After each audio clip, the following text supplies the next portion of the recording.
So I'm out in the mountains once again. I got another stove to test. This one is similar to the last one in that it's made out of furnace duct end caps. It's a takedown version as well. But the last time I was out here, the stove that I brought with me, I was fairly happy with the way it went together. It didn't draft very well. So redesigned this one, tweaked it a little bit, most notably from the last one. Similar design, except I'm using rods here instead of bolts. So pretty easy to put the two end caps on. The rods stay attached to the top and bottom panel. 3 rods in this case, 1 at the top, 2 in the bottom. There's a quick shot of the back for you. And that seems to be holding everything nice and tight. In this version, I cut the door a little bit lower on the bottom. And just a little bit of preliminary testing at home seems to draft a lot better. No vents in the door on this one. I'm going to run with it just like this and see how the draft is by just opening the door. Once again, brought a little bit of hardware cloth. I like to stick that in the bottom of the stove just to get the wood and the coals up off the bottom, promote a little bit more airflow underneath, and make it burn just a little bit better. One of the things that I did is that you'll see that the factory end caps come with a little bit of a double fold. I opened that up and flattened it out, and in addition to that, I radiused these corners when I was done with it. Those slight changes allow this end panel just to sit that much flatter and really close up the little holes that were there, and I think that's going to improve the airflow as well. The other thing is that in the last video I showed you there were 4 holes here. I never really told you what they were for.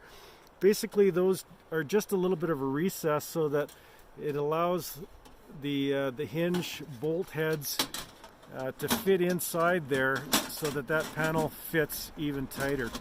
So I'm going to see if I can with one hand get this together here for you. There we go.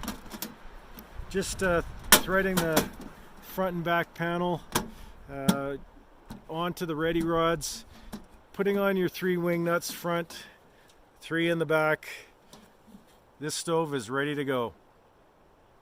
So far this little stove's been working pretty well. Difficult wind conditions here again tonight, kind of a swirling wind, and once again my stovepipe is not vertical. 3 feet long this time, but overall it's been working very well. Now you see I've got kind of a damp down situation there, just some coals.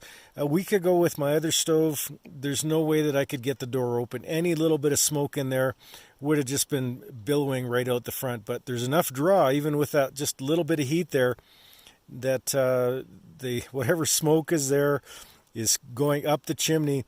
And those coals are actually kind of alive with the fresh air that's coming in the front door. So it's kind of interesting, there's enough draw and suction on this door that'll actually close and stay closed. So I'm pretty impressed with that.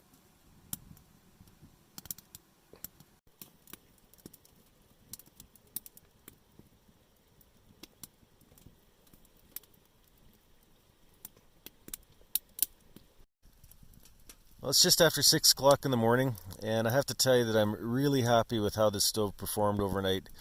Got a good couple hours of burn time or smolder time out of it. Didn't have to relight it at all. And as soon as I put a little bit of wood in there, it sparked right up again. I think the key to the whole thing, in addition to tightening up the corners, is the lower door at the bottom. Only 1/2 inch above the floor of the stove, of course the hardware cloth in there, allowing the air supply to get underneath the fire, and everything is, the smoke is going up the chimney where it's supposed to. Tightening up the corners I think may have helped a little bit as well, but there are still a few little gaps there, but because the stove is drafting properly, I'm not getting any leakage. The only thing that I might change is because I've only got the 1 rod in the top, I had to notch my pipe, of course, and that didn't allow me to swivel it. And in a tarp shelter like this, sometimes it's handy to just slightly redirect the exhaust exactly where you want it.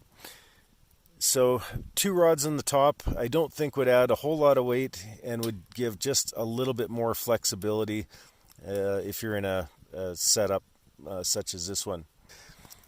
If you've got any questions or comments, by all means leave them below. I'll be happy to answer your questions and respond to your comments the best I can as to how I put this thing together.